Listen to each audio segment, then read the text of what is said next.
Hello and welcome to Conversations with Creatives. My name is Esther Stamford, and this week I am chatting to one of the most alive and fulfilled people I think I've ever spoken to, artist Nadia Attura. And I don't know if you've seen Nadia's work. It's amazing. Please do check it out. She does this wonderful, slightly surreal photography work that's layered, and it's, oh my God, it's beautiful. Please do go and look at it. She has such an inspiring story, a story that actually well, you'll see as we get into the interview. She tells me something about what took her from being a journal, like a day-to-day photographer, into her career as an artist. And you'll probably see from my face that I'm really fighting not to cry my eyes out at it, because it is so beautiful. A realization that she had, and what the impetus was for that decision. She's having an incredible career. She is setting up a gallery currently that is literally being built now as we speak, with another fantastic artist, and they are championing other artists and giving them a platform and helping them get out there. It's a really, I defy you not to be energized by this conversation. She's a brilliant, brilliant woman. So let's get straight into it, which we very much did. I don't think we really said hello. We just went straight fully in. Got work behind I you. did. I just put it up there because obviously it's my artwork, and there's Joe Hummel, who is a brilliant artist, behind me. I think I bought that piece during lockdown. But yes, I find it inspiring. And there's also Hannah Gilson. I don't know if you can see that just there. Wow. Love her work. Absolutely love her work. Yes. So yeah, Wonder Woman. Wonder hidden in plain sight. Yeah, beautiful. What's her name again? Hannah what? Hannah Gilson. Hannah Gilson. Yeah. I years ago went to see stumbled across Grayson Perry's exhibition at Yes. one of the National Trust houses he got a display on. And it was the tapestries, but they were such an observational comment on society, and I love them because I love anything like that. And Yeah. I sort of feel that a little bit from looking at that painting. Yes. Hannah Yeah. Tate. Yeah. Check her out. She's amazing. I will So, do. I mentioned she's one of the artists that goes to LA with us. So I met her through the other art fair, and I just absolutely love her work, and a few shows that we've been at, I've just been staring at it thinking, oh my God, I love it. Oh, please don't sell that one. Please don't, and if I make enough money at the end of the show, I'm going to buy that one. I'm going to buy that one. And then it was one of the shows, and she said, do you want to do a swap? I was like, an artist swap, which is brilliant. So she chose a piece similar to that one, Backwater's Garden, I think it was. And then I chose one of hers, but hers was so much more expensive. And I didn't realize, because didn't have my glasses, didn't see the prices of them. And it wasn't actually until I got it home and I sort of looked online, I was like, oh my gosh, it's so much more. So when I saw her next to another show, her daughters were there. They're sort of maybe sort of either sort of 7, 8 years old, 9, 10. Anyway, so I asked them both to choose a piece. I said, which piece do you like best? And they were like, oh, I like that one, that one. And I said, right, you can take them. So, and then I felt like it was more equal, because I felt so awful. Because Yeah. it's beautiful. I mean, it's a handmade frame. It's handmade, hand painted as well. Plus, it's this stunning work inside. So, yeah. That is Love it. gorgeous. Yeah. I really love work like that, where there's a sense of humor, or there's something going on that's a little bit deeper, or Yeah. that's brilliant. Yeah, That's yeah. She's great use of color as well, and yes. playful, and yeah, and there's lots of female empowerment as well. Yeah, She's Yeah, great. she's Yeah. glorious. Yeah. Yeah, I'm definitely gonna check her out. Yes, check her And, out. Yes. um, So yes, because I was like I mentioned, we're going to start a collective. So we've been talking about it for a few years with some of the other artists that I show with, just to make something. Because sometimes there are some shows we really like to do, like in Miami, but you need gallery representation to do that. And I think there's only one of my friends that does that one. So we were thinking, well, if we do a collective, then we can get in as a gallery. So we're just at the beginning of creating one. So it's called Rose Avenue Gallery, because that's where we'd all meet in LA just before shows. That's where we're staying. So, yeah, so we've got our artist friends are on board. So, that's yeah. so, I mean, you've told me a little bit about this in an email, and it sounds amazing. So you're building a studio next to your house? Yeah, so building a studio. So when I bought this house last year, in the listings, it's a sort of, when was it built? 1970. Just a sort of, very basic semi-detached. And when I went in there, I didn't realize it was a garden, because in the description, it was just like the front. So I walked through and I walked inside, and then it sort of expanded out. And I was like, oh my gosh, I didn't know. And there was a garage there and an artist studio. So the woman that had passed away 2 years earlier was also an artist. So that's where she used to work. And now it was quite small, but the land had a lot of potential. It's very sort of scrubby. And I thought, okay, I'll get this house with the idea of one day making a studio out of it. And now it's started to happen. And it's 12-week build, and we're 7th week in. But because it's London clay and it's all that, they had to dig 1.7 meters down and create a sort of perimeter and then pour the concrete in. Obviously, we've got planning permission and everything, but there's a lot of structural engineering because it's kind of on a hill, and London is just full of this clay and gypsum, things like that. So yeah. So that's happening. So now walls are up. I mean, it's tall because we've got planning. So it's 2.7 meters inside, which is quite high.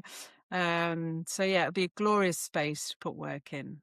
So what made you think, at what point did you think, I'm going to do this and I'm going to create these opportunities for this collective of people? Well, we've been talking about it for a while. So primarily the studio will be for my work and Lexi Lane, who will also be, she's actually spent most of the money on it. So we'll be working together in there. But the collective is going to be more sort of online and at shows as well. And we'll have a show there sort of once or twice a year. But that'll be primarily for us to work in, to create work, because we've both started doing more printing in sort of wet processing, if you like. So we went to the Bainbridge studio in Vauxhall, which is really fantastic. We worked with Lucy Bainbridge in one of her workshops, and we did photopolymer etching, which was incredible.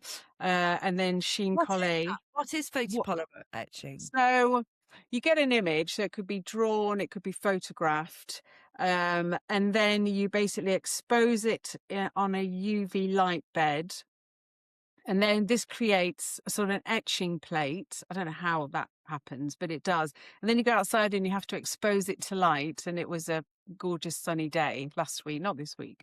So we're out there for sort of like 10 minutes exposing the plate. Then you go back. Then you create, from that is a negative. Then you create a positive, and then that's another plate. And then you put a piece of paper underneath it, and you ink up the plate, and you rub the ink in.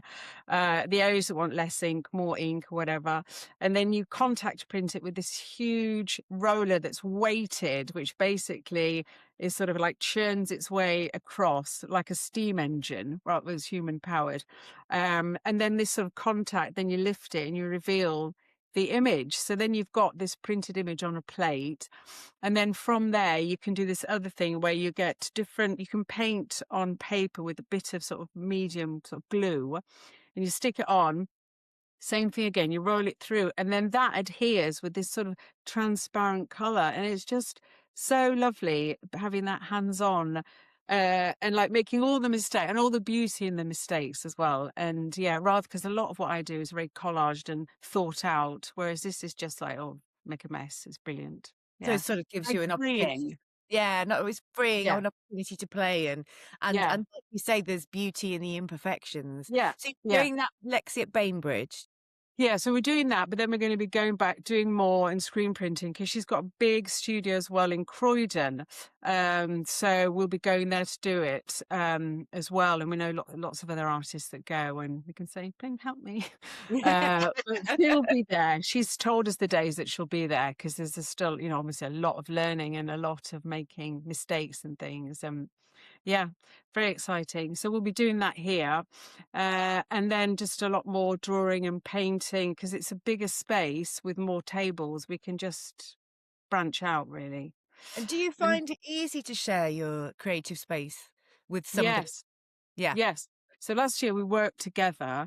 When I was in between houses, I was staying with friends. So in between, because there was works done in this house when I moved out. Because I sold my house, didn't you? Do you Oh, know yeah. that last year I sold? You know who I sold it to? I don't know. Yeah.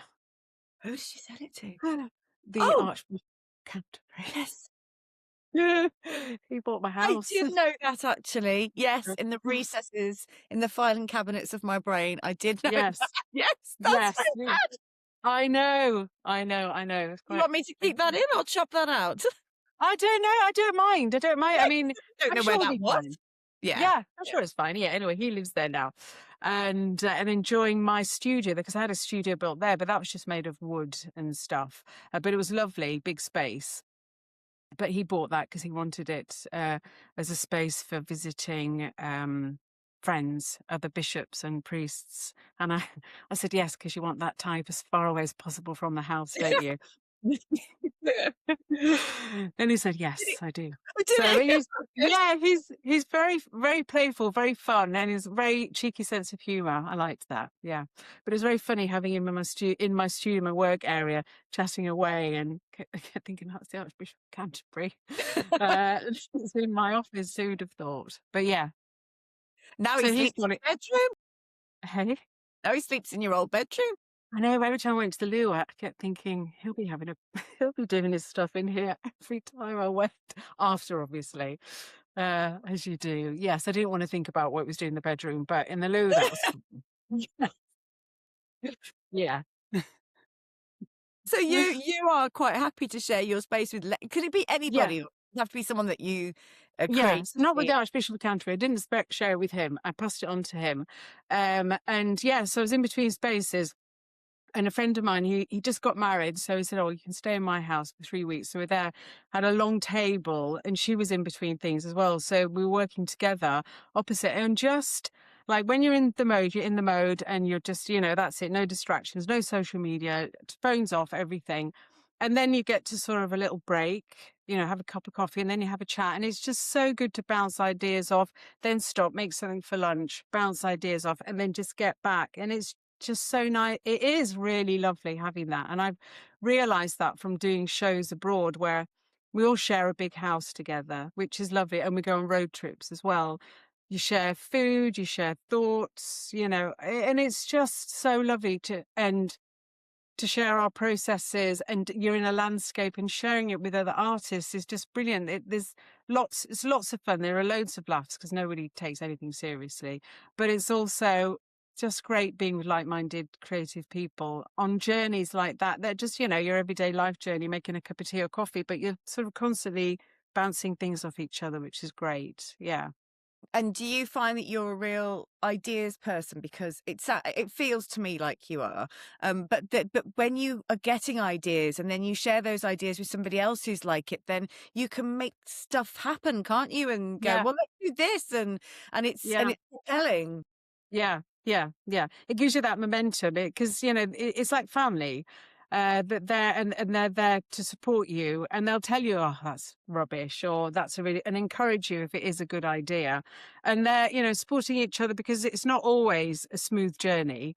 Being an artist, you're reliant on so many things, and sometimes it could be crushing and sort of soul destroying. And it's great to have that community of people there that can lift you up and tell you it's going to be all right, and we do that for each other willingly, gladly, and that's really I lovely. think that's so So lovely and so important, because one of the reasons I wanted to start this was because I usually work with actors, and acting can be really lonely, and you're pitted against each other, and you've got no, more often than not, you've got no real autonomy. And I think having a community or people saying, well, let's open the doors together like you're doing with Lexi. Let's start this gallery. Let's get people, let's lift up the collective.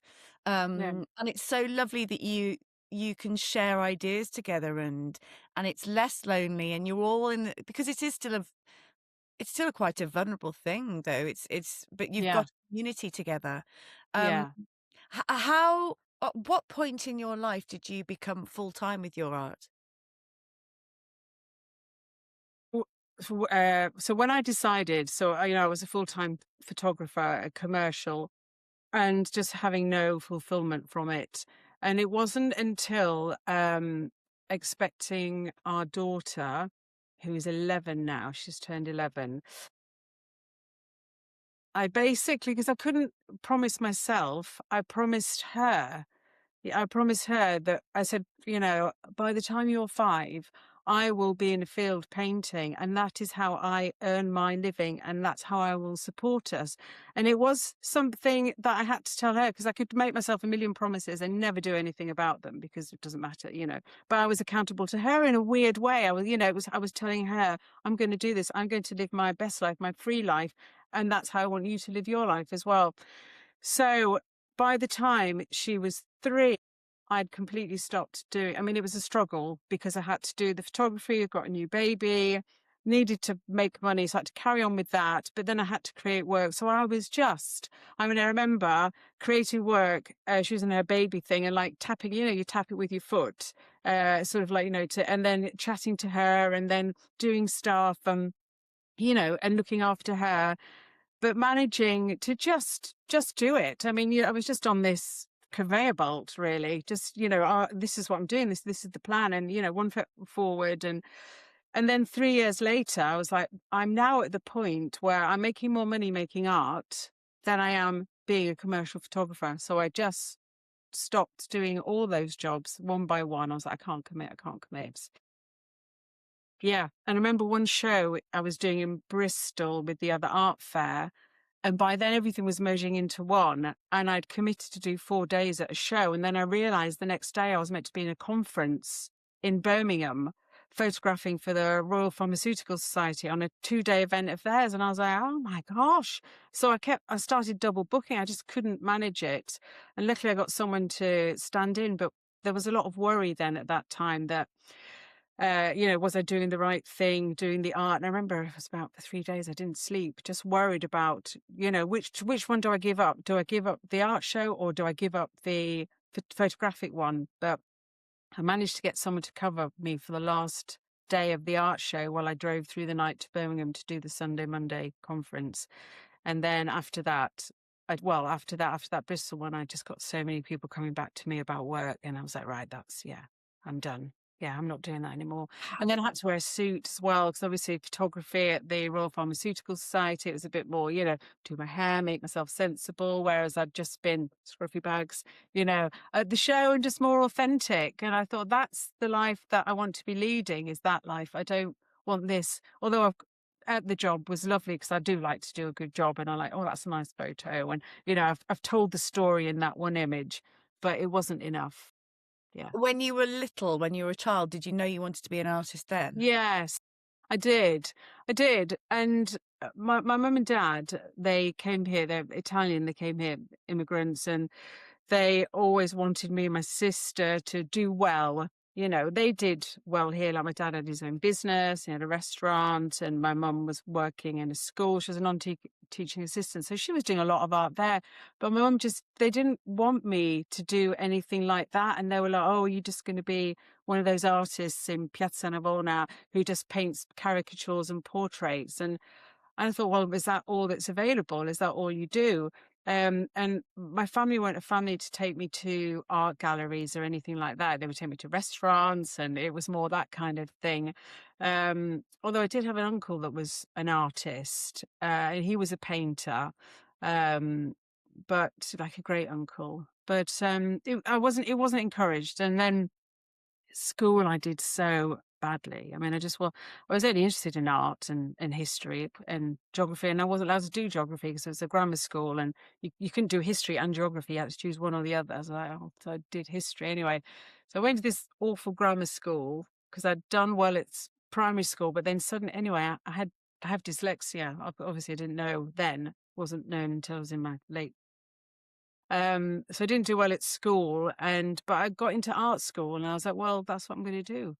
But then I went to art school. I came to London. I sort of dropped out, and then worked in shops, and until I was in my mid-20s, late 20s. That right? That's it. I'm going to go back to art school. Yeah, but that was to do photojournalism. That's what I did. Yeah. I think there's something, isn't there? My mother was her mother was Irish and came from real poverty, and I think and came over to the Midlands when she was 17.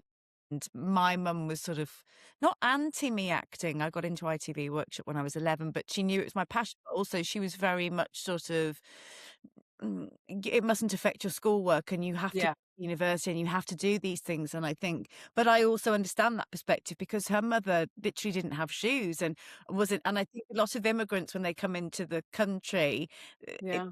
you've got, of course, they want you to have that kind of life, but it is who you are. It is who you've Yeah. always been. And Yeah. it made me really emotional when you were saying about promising it for your daughter, because I think Yeah. sometimes there is something about we can't do it for ourselves, but we can do it Mm. for our children or other Yeah. people we love. That's I remember when I was having my daughter and I couldn't have a blood test for love nor money. I would pass out if I had a blood test.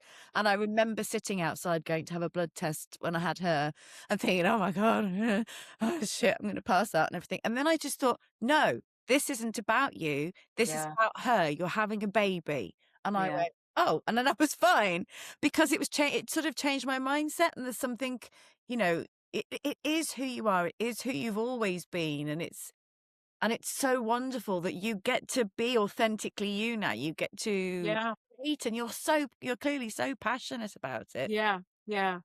But that, I have been given the space now to do it because, yeah, oh gosh, yeah. So I came from, working class background, and it just wasn't in the DNA to do anything like that. And you had to be better than your parents, and there was just no understanding of, yeah, it just wasn't. They were worried about finances and things, of course, but now, I'm comfortable from working as a photographer. So now I'm at the age that I am as well. I've got nothing to lose, but I'm just kind of I can now because I've got the finances to do it. And although if it hadn't have worked, then I wouldn't have been able to do it. That would have been it. I'd have to have carried on or something, do something else. But yeah, I'm lucky that I was able to do it. Yeah. And like same with you, you were lucky that your mum was there for you. You started the ITV school at 11, and that's amazing that, she recognized that was your passion and happy for you. But obviously maybe a bit concerned that, but what you can actually do for a real job, or maybe you'll meet a nice man, Yeah, you well, know. and the thing is, I sound like a lot like you at school as well. I was very good at English, French, and history, and Mm. interested in anything else. Although I was pretty good at algebra, weirdly, but rubbish at the rest of maths. And my head was always in drama and writing and performing and chatting and all that kind of thing. And I just think, do you think it just simply was your daughter that made you go, Yeah, yeah, I do. Yes, I do. Yeah. Promising her. Yes, because obviously I knew that she was coming, and I just wanted to be a good role model to her, that you can do this and you can be whatever you want to be, but just live an authentic life. Yeah, like my dad, because my dad as well, he was a restaurateur, he had a restaurant and things, but the thing was his passion was nursing. So when he came to this country, he was a nurse, and that was his dream. And like under his bed, because when he passed away, it was full of his nursing books still there, still. He had them all there, and pictures of me and my sister. But in the 60s, he had a one night stand, and he from that resulted in my half sister Claudia. And her mum was the matron of the hospital. And basically he said, but I'm not going to be with you. I'm not going to be your husband or whatever. Anyway, she took it really badly and said, I will make sure you never work again in a hospital. So, or anywhere in a hospital. So that was it. That was the end of his. Anyway, so has always been full of upset about that he couldn't live what he wanted to do. So, yeah, and he went into, because Italian, and because he was also working in restaurants whenever he could, just to earn a bit more money and, send it back to family and things. So yeah, so he didn't end up doing what he wanted to do, and I thought, well, I'll make sure I will. So I think yeah, there's something about seeing regret in adults, isn't there, that they didn't do the thing yeah, they wanted to they do. carry it. Which is yeah, and there's definitely a lot of that in my family, and it's fuel, isn't it? Because you go, well, Yeah, if I don't break this, I'm going to be like yeah, them, and we only have so long, and so you just got to crack on with it. So the yeah. process of you creating your first pieces of work, and then how did you work out how you were going to sell them and what you were going to price them at? Oh gosh, right. Well, the first thing I did was I went on Etsy and I put my work there. And so when was that? Like that was when did I put it on? 2014, I think I put it on there because yeah, she was 15. So 2014, about Christmas time, 2014, going into 15. And yeah, and selling odds and bits. And I thought, my God, but I'm like having to produce this work and I was selling on it, but it was just like, like £80 or 60 quid. And it was like, okay, it's taking me half a day to do that. And I thought, I don't think this is sustainable. But from there, somebody contacted me. I think they're called Print Press. Can't remember yeah. And they said, do you have anything that's an open edition? Because mine were limited editions. And I said, well, yeah, so I've been working on a couple of pieces. I'll send you them as open editions. So, because we're going to we're going to show them to IKEA. So I was like, all right then. So they did. And IKEA accepted one of them, and then it was made into a full run. So it was in every IKEA all around the world. So I was like, oh, wow. Well, that's good that I went on Etsy. The one thing that happened was that. I mean, it was keeping me busy, but it wasn't the place that I should have been in. So that was good. And I can't say how many units were sold, but a lot. I was quite like, oh my God. So that happened. And then after that, I'd applied for the other art fair, thinking I wouldn't get in because my friend Lena Bladberg, who's also an artist, she was like, oh, apply. And I was like, oh my God, I'll never get in there. And why should I? And it was only an application form. So I did it and I didn't get into there in the March. And I was traveling around the States. Sophia would just turned 1 year old. And we were traveling around. And then they told me 3 weeks before the show, actually, someone's dropped out. Would you like to do it? And I was like, oh my God, I've got 3 weeks to prepare for a show. And I'm in the States. What am I going to do? So that was like guns are blazing as soon as I came back, not really knowing what I was doing, although I'd visited the show. So I kind of had an idea how I should lay it out, how things look. So I did that, and then I'd put myself on Saatchi Art as well. So that's good. That's a good one as well. That's a really good one. And yeah, and just started selling work there and getting feedback, and then I put my work online at Art Finder and Rise Art, and just so trickle one by one. Like a couple of times a week. Oh, there's a sale there. There's a sale there, and like and then it was all about keeping up with the sales, and then I had done really well at the other art fair. So I did their next one, the next one, and then they had the opportunity to go to New York. And I thought, well, why not? I'll go there, open up a market. And now, so I'd say, that's 2017. So 8 years later, 40% of my work is sold in the States. I mean, Wow. it's a massive, massive Yeah. amount. It's a huge, huge market considering I'm here. Which is incredible. Oh, you're frozen. Oh, is it my internet? Oh, what's happened there? Oh, are you still there? I thought you froze.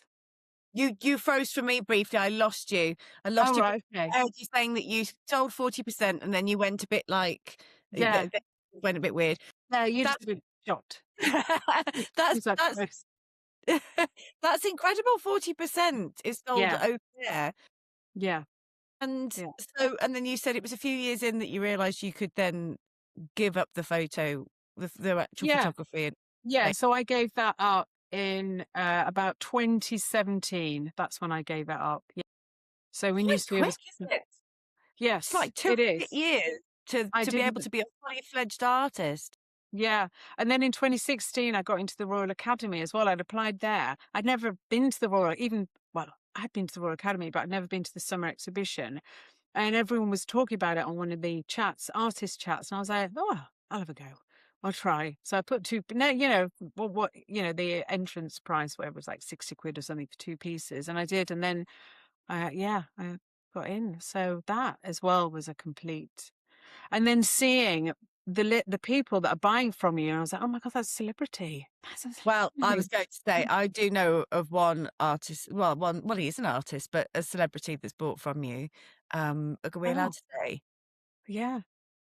I mean, I still want to say it like I heard my daughter showed me a video once on TikTok of this girl screaming, Timothee Chalamet!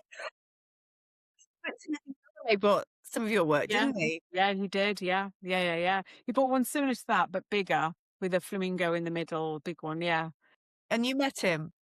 Yeah, I did. I met him. I didn't know who he was because he had a mask on. And he was with this other woman. And I just, you presume things, which you should never ever presume because they could have been partners. Who knows? But I just presumed that it was his mum because he looked quite young. And he was looking around. And I just thought, bless him. I was like looking and I was like, it's obviously, and I just wanted to say, are you buying that for your bedroom? Is that for your bedroom? Luckily I didn't. What an idiot. Oh my God. And he would just send it anyway, and then walked off with this woman. And I was like, okay. And then the fair director came up to me and said, just to let you know, they've bought that piece. And I was like, oh, and that's great. I said, it's Timothee Chalamet. And I was like, who? What?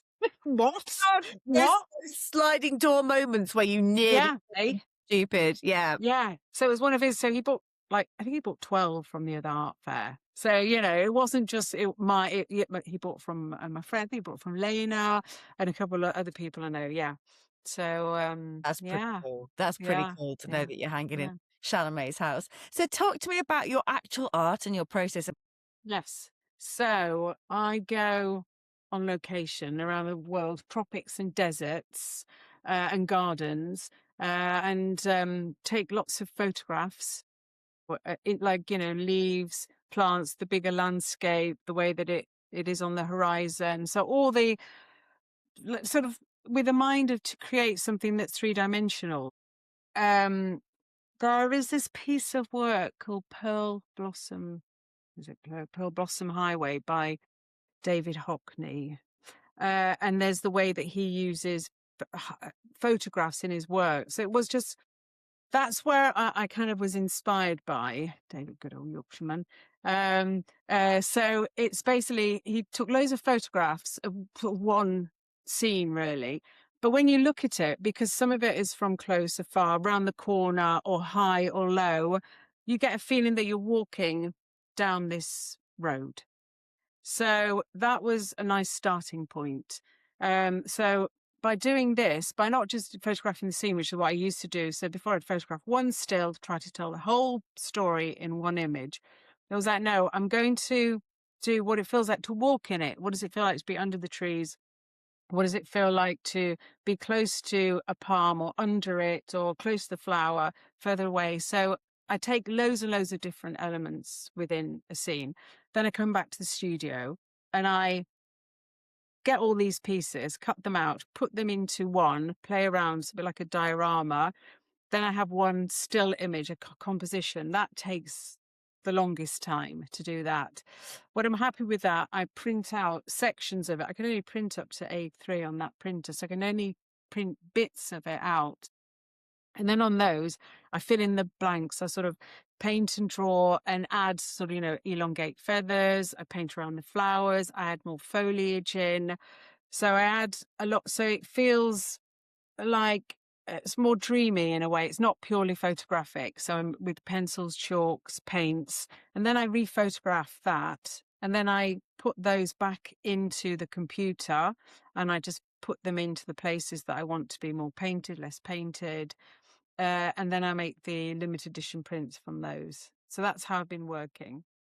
My God, it's Yeah. so involved, isn't it? There's so Yeah. much to it. And Yeah. when obviously you were inspired initially by the Hockney piece, but what was it something that you felt that you wanted to convey? Yes. I think after I'd been to India, sort of mixes in again after I went to India, and I did a project out there, photographic project on medium format. Um, I came back and I'd had my film developed there, but the developing, I don't know what happened, and so many of the places there was like the images were sort of stuck together, or there was weird ghosting going on, or but I really liked that process. So first of all, I can't use these in documentary because it's just there's a lot of impurities to it. But then kind of thought, but it looks more like art. There's an element of not quite perfect in there. There's an element of it's been slightly altered. And that's what I liked about those. And then I'd been trying to sort of ink and spot because some of them I thought, oh, I'll salvage that as an image because I can just ink in there and ink in there. And then I thought, well, actually, what if I was like actually drawing in there? What if I could add elements like that? And then that's how I liked that effect. And then putting that together with David Hockney's, multiple images in one, that's how it came together, was just like mistakes that happened in India, trying to cover up the mistakes and thinking, actually, I like those imperfections and I'm going to work with those imperfections and yeah, take it from there. I think my whole life has been a series of mistakes. But, like, that's the thing, isn't it? Nothing is perfect, and it's like what you No. beginning, and I'm going to have to look at my passage for photopolymer. Like you Yeah. was, that is about you can Yeah. make mistakes, and Yes. that's the, and I think. Well, I spoke to you before on Limited Time Only with Susie on the podcast, and I know I said to you about the painting behind me that Yeah. I love that. don't I don't I'm not I've never really, apart from one banging drawing of Jemima Puddle Duck when I was 6, I've never really been an artist. My parents thought I was some kind of genius. I copied this Beatrix Potter and they were like, "Oh my God." And I was like, "Oh my God." Then it never happened again. But knew I wanted artwork for here, and then I bought the frame with a canvas in that I really didn't like, painted over it, and it just was wrong, and it felt, but as soon as I took away and I just went and bought new colours and thought, I'm just going to paint over it again. As soon as I took that away, it was like something was unleashed, and I thought, no one's going to see this. It doesn't, I mean, obviously it's in the back of every bloody shot now, but I know, like, no one's going to see this, so I can just do whatever comes out of me. And I Yeah. just went full Phoebe Buffet, and I was, when she's hormonal, and I was crying and I was laughing, and I was sort of, my daughter was panicking, going, "Take the frame, she's splashing it everywhere." And I just felt this enormous freedom that it didn't matter. I could fuck it up. I could do whatever. It really doesn't matter. And there's so much, and it's about the freedom of just being able to express and not worry about the end and result. And also, a lot of the time, the imperfection is where the beauty is. And I think that's so important, because I think, particularly in modern society, we're so reluctant to make a mistake in any way, shape, or form, or be seen or misquoted or have things said about us. And so that freedom to just Yeah. play and lean and Yeah. go, it's not perfect, but that's the joy of it. Is so important. I mean, Yeah. it must be really hard though at the moment with the work that you do with the rise of AI. How is that impacting you? Um, I have seen a massive change in people's perceptions of art since last year. So I was showing in LA and then in New York, and I overheard lots of conversations after people were looking at my work. They were saying, "Oh, yeah, this is all AI. You just press a button, that's what he does, and you get a jaguar behind a tree, or you get flamingos doing that." So they were like, "Oh, it's all AI, you can tell." And I was like, it's not AI. So And I I'm a don't think woman. Yes, and I'm a woman, but everyone assumes it's a he, Nadia. But they just assume anyway that it's a man doing the work, and it's yeah, AI. So I think anything that's photographic is being questioned. Um, so I think people are more trusting of something that is three-dimensional, that looks painted, that is printed, that is perhaps not a limited edition, because then that is just like a copy of a copy of. So people want to see something that is unable to be reproduced, I think. Whereas, photographs can, and then anything like maybe a single image of, a tree and a black and white or something, then that might not be technically, oh, that's perceived as AI. But anything that seems a bit surrealistic is seen as AI, anything with animals in. So I have to tell people constantly, well, that I photographed all these animals, I've collaged them all together, I've painted on it, I've done every single process in it. That is not just a question of pressing a button and that's it. So this year, when I've been showing, I've made AI, this is not AI, there's no artificial intelligence, which I spelt incorrectly. And of course, there's a bit of dyslexia coming out there. And yeah, so just so that people can see and hopefully read, this isn't AI, and then they can investigate further. Because it is just so easy now to, create AI work. And I think a lot of people are creating AI work. And yeah, it's just gonna, it's sad because people are questioning, is it real? It's like voiceovers. Is it real? Is it artificially generated? Are you really speaking? Well, All it's these like they had that authentic voices. yeah, because they had that Michael Parkinson podcast that they put out last year or something, didn't they? That it was him interviewing, and I don't know. We're just getting such weird I territory, know. aren't we? I Yeah, heard somebody say the other day, "Hang on, we've got humans packing Amazon packages and AI doing art, and shouldn't we have done it the other way yeah, around? That yeah, the yeah, robots are doing that, yeah, and yeah, it is, and I actually did have a look on YouTube. I saw some of your videos where you show your process. I mean, yeah, one that is fascinating to see as well, and I'm sure your audience, clients, public, fans, I don't know what you call them, but it's really characters. fascinating to see the process. So there is an enjoyment to that, but it's funny that we've come to this point in time where we have to sort of prove that we've created the work in the first Yeah, place. yeah, that's it. Yeah, that it is actually yours. Yeah, Yeah. mm, Yeah. I mean, you yeah, obviously you're working with Lexi Lane, and I had a look at her work, and her yes, photography is stunning as well, isn't it? yes. Well, again, I've overheard people say about her work.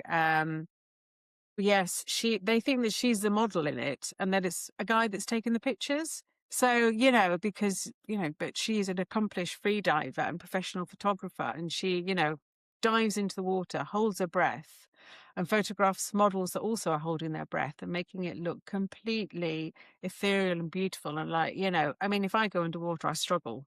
But these Yeah, women me are able too. to, have these poses, and she's able there to, with all the weights, because she has to be weighted down, and the camera as well. And she's just able to create all these beautiful pieces. And she doesn't use AI. She goes down in there to Mexico and, in the sea as well, and does all this stuff. So she's now put as well, this is not AI as well, because people just assume it, you know. Isn't it weird as well how um people assume that you're both men? It's men doing Yeah. the photographs. I Yeah. wonder why that is.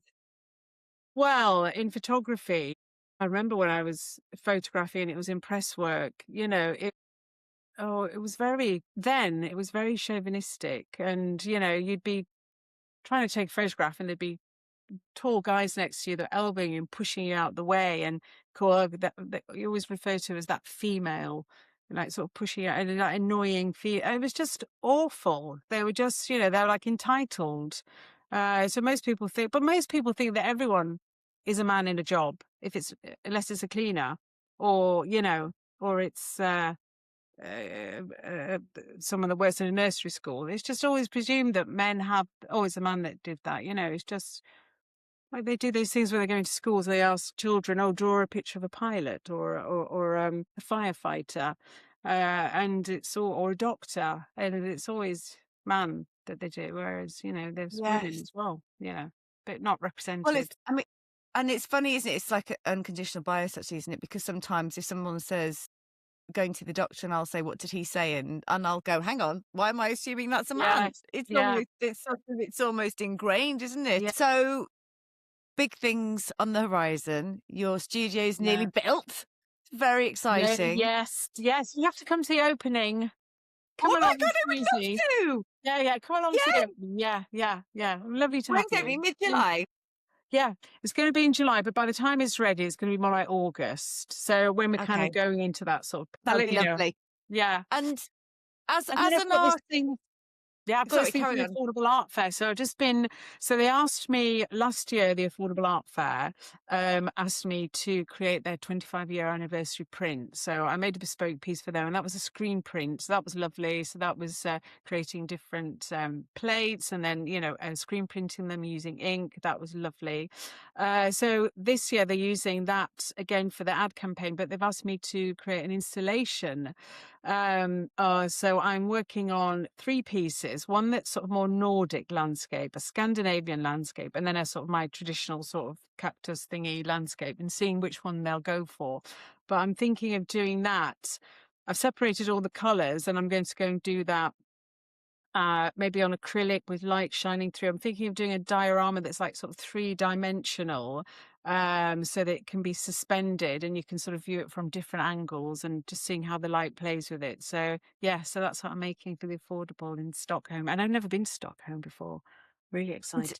how the hell did you feel when they asked you to do that? Oh, well, it was my gallery manager, Pixie, who is so lovely at Will's Art Warehouse. She's just such a Will's Art Warehouse is such a lovely company to work for. They're brilliant. They're behind the Affordable Art Fair. And she's really caring and lovely. It's just really lovely to work for them. They're brilliant. I love it. And she sort of dropped in and said, "Oh, by the way, I think they want to use your work." And I said, would you like to do it? Would love to. Thank you. Because the Affordable Art Fair was one of those shows I'd go to when I was just starting off in art, it feels like a year old, and I'd go there and I'd just be so in awe of all the art that I'd see. I'd be so inspired. And I never ever thought in a million years I'd ever be showing at the Affordable Art Fair ever. But just to be inspired by all the works and like, oh wow, that's what great color combinations. Well, that's fantastic composition, and just be so inspired. And then I collect all these galleries that I think, oh yeah, maybe I'll approach them one day. But I never approached any gallery at all until I was oh, I didn't approach any gallery because I was just too embarrassed. And I was doing the Urban Art Fair in Brixton, which is a show that's in July. It's like a street show. And I was there, and somebody from the Affordable Art Fair, Rachel, had just earmarked me down as somebody to watch. And so she watched my work progress. And then, so that was sort of back in 2016. She contacted me in 2020 and said, yeah, it was the show where everyone got COVID. Would you like to? I know.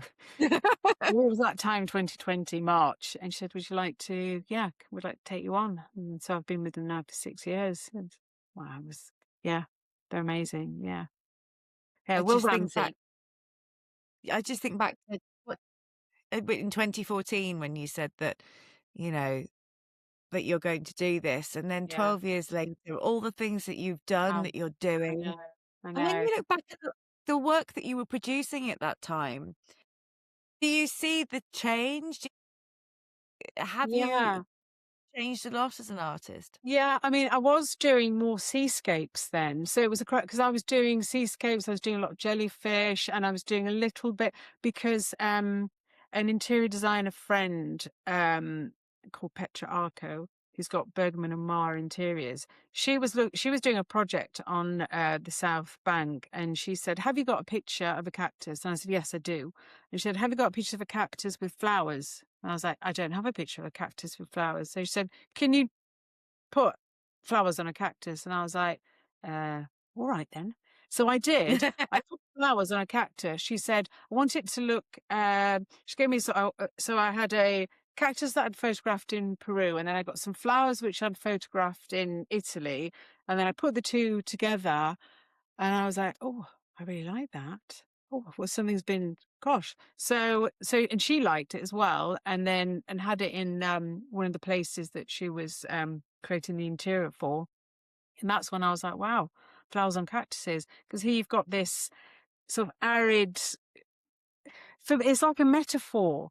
You've got this cactus, which is, defies all logic. It's there, it grows, it's in the middle of the desert. I mean, it's got this water underneath that sort of funnels through. It manages to, it's tenacious. And then, like, sort of, once a year, it'll produce these beautiful flowers from nowhere. And you're like, oh my, it's kind of like from this sort of quite ugly structure. But then, well, I love them now, the way that they branch out. And then there's just these gorgeous flowers that appear. And I just thought, wouldn't it be lovely if they always had flowers? So that's why in my work, I always put flowers on cactuses. I love the shapes that they create. And then the just flowers from all over the world. So yeah, make it a bit, like, yeah, cute. You are so alive. You can see how passionate you are about your work, Yeah, and I love it's it. infectious. And I just want everybody to have that. I think when you're working on stuff that you really love and you're really passionate about, but it's your life, it's your day-to-day Yeah, life. And yeah. actually, I know I've got to let you go in a minute, but It's all right. We talk one forever. thing I was going to ask you about was something that you said to me, which is about how you structure your day, which is, Yeah. I think, is so good. Yeah. So, well, I mean, today, like Pixie said, oh, somebody wants she was putting an order through. So as soon as I woke up this morning, I did see I had some orders to do. So I thought I better do it because that's a big deadline. But usually what I do is, yeah, wake up, have a cup of coffee, look out the window. I've started subscribing again to some interior design magazines. So I like to have a little flick through that for sort of different color combinations. And then I've got a couple of books on art. Oh, I've got this really lovely book here, which is that book there, which I have on my desk at the moment, just to look at where color goes together. There are, oh, have I put that there for a reason? Maybe. But yeah, but this is, it's a book. Hang on, let me go and get. And then the other side is like how it's used in fabrics or how it's used on textiles. And it's just so inspiring. So I've been looking at that, and then I think, right, I'm ready. Come to the studio.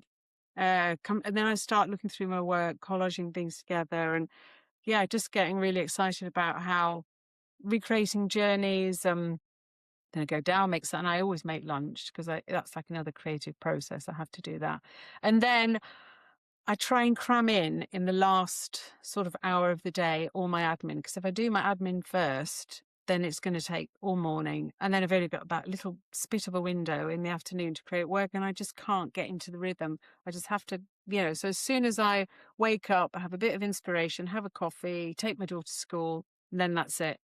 I'm here and do my work. And then if I have that last hour of the day to do all the things which in my head are going to take me 4 hours, if I can just hyper focus and bang that out at the end, then so I start off rewarding myself as soon as I wake up, rather than thinking, oh, doom and gloom, I've got to go and do this admin, I've got to go and reply to that email. And yeah, so do it that way around. That makes me the most productive. Yeah. When you told me that before, I just thought that was a complete revelation, because I often do the opposite. And I'll go, oh, I must respond to this person. Then, oh, no, Yeah. now another email's come through. And then this has come in. And Yeah. then you get sort of to the middle of the afternoon and you go, oh, I should write something, or I should. And then have you No. heard of the spoons analogy? That we all, every day we get 20 spoons. All right. And, you know, getting yourself dressed might be a spoon, and dealing with the dogs being sick on the carpet, that's another spoon. But you're using spoons all the time, and quite often by the time we get to lunchtime we're out of spoons and there's no space. Then you're borrowing from the next day and it's kind of exhausting Yeah. yourself. Yeah. And so I think prioritizing your time as a creative is so important. I know I didn't have an office for a while, and then we changed this into 2 offices. So my husband's next door, and it was so important to me to have my own space, because it just wasn't considered a big enough priority. But of course it is. We sort of can undervalue creative work, can't we? And Yeah. go, well, I must Is he respond not to a the email. creative?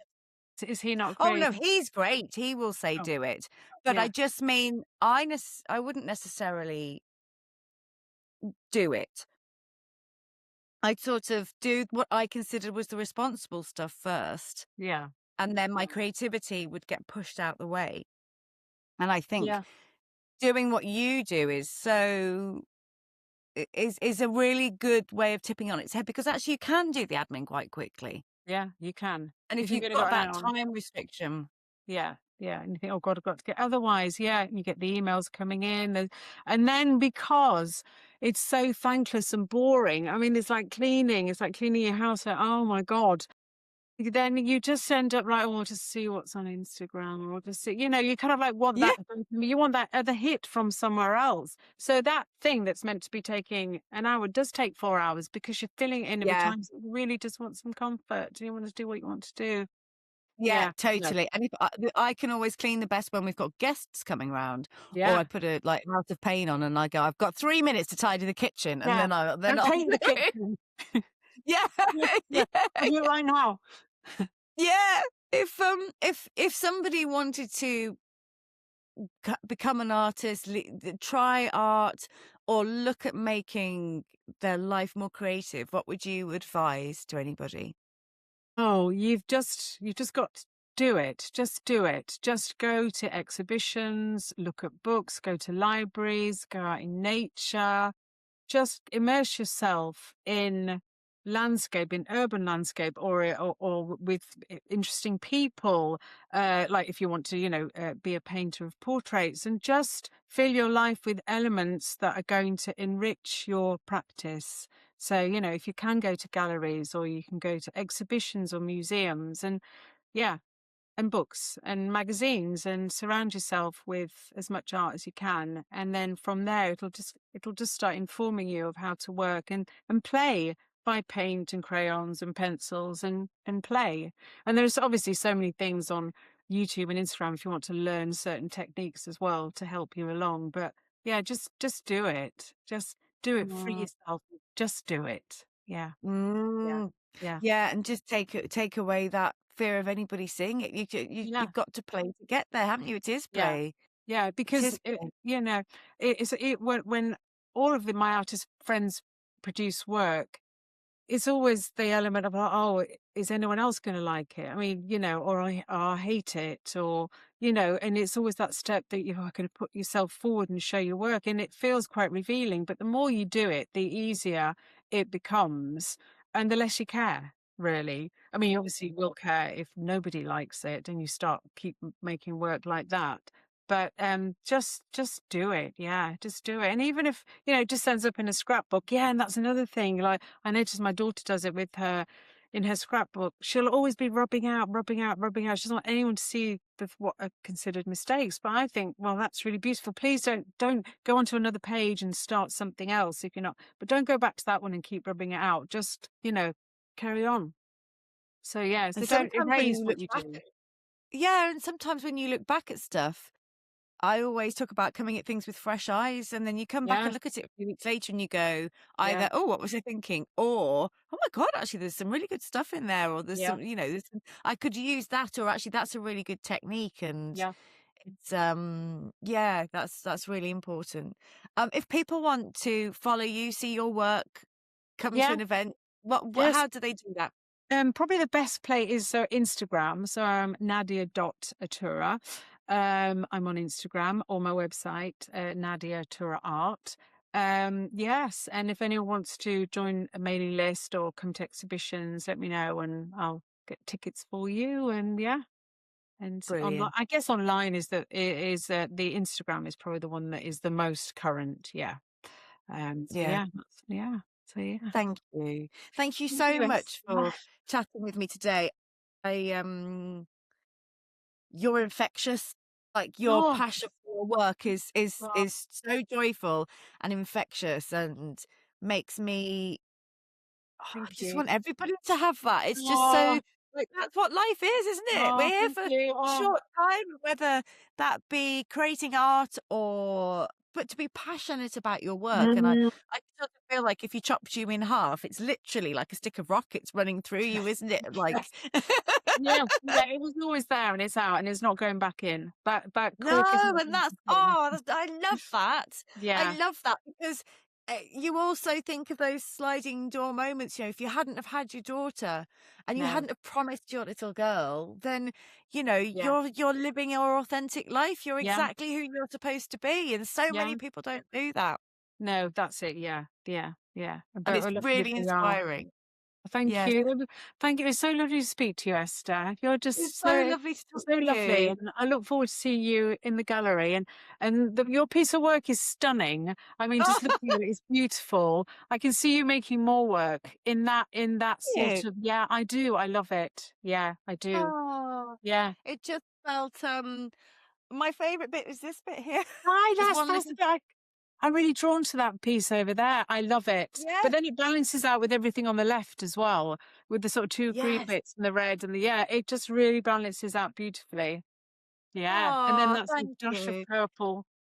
Yeah. Yes, it's sort of it's there to remind me to not be frightened to do things, really. Play. Yeah. Thank you. Thank you. I'm just Yeah. gonna say everyone, Nadia Attura said my painting's good. It is, it is. It's really See what I mean? Totally alive, totally fulfilled, passionate about her work. I mean, I feel tear. So I'm such a teary person. Even just thinking about how fulfilled she is by her work makes me really emotional because I think I just want everybody to feel that. And I know that's not physically possible. And I know that's quite Pollyanna. But also, why the fuck not? Come on, we're here for a short time. And I might have to look at the ceiling for this bit just to let any tears roll back into my eyes. But what she was saying about her daughter being the motivation, I am such a big believer that if you can't do it for yourself, make it about other people, make it about other people, be of service. The fact that if you've got to do it for your child, you'll absolutely fucking do it, won't you? And I just think that works. Like I was saying about, I think I kept this in. We'll see whether I kept this in the edit. But that I couldn't handle blood tests, and then I would pass out. I was an absolute mess. And then when I had my daughter, it was like, this isn't about you. Come on. And it's so helpful to focus externally. I'm very excited to go and see her gallery. I am very excited that she said that I could be an artist, that she feels like, well, she didn't say that, did she? She said she felt like I got more in me, which is definitely true. Whether it's any good, we don't know. Probably not. But I was, I'm going to hold that. I'm going to hold on to that. And the work that she's doing is fantastic. And the work that, in terms of building the gallery and championing people and building a community, and there's something very inspiring about how artists like that really are a community and championing each other and collaborating. I do think collaboration is it can be really, really important as an artist, and definitely community, because it can be really lonely and you're very vulnerable as an artist and a creative. And please, if you haven't seen her work, do go and check it out. She is a phenomenal artist. I'm going to stop talking now because I'm going on. I will see you next week for another episode of Conversations with Creatives. Have a lovely, lovely week. Keep creating.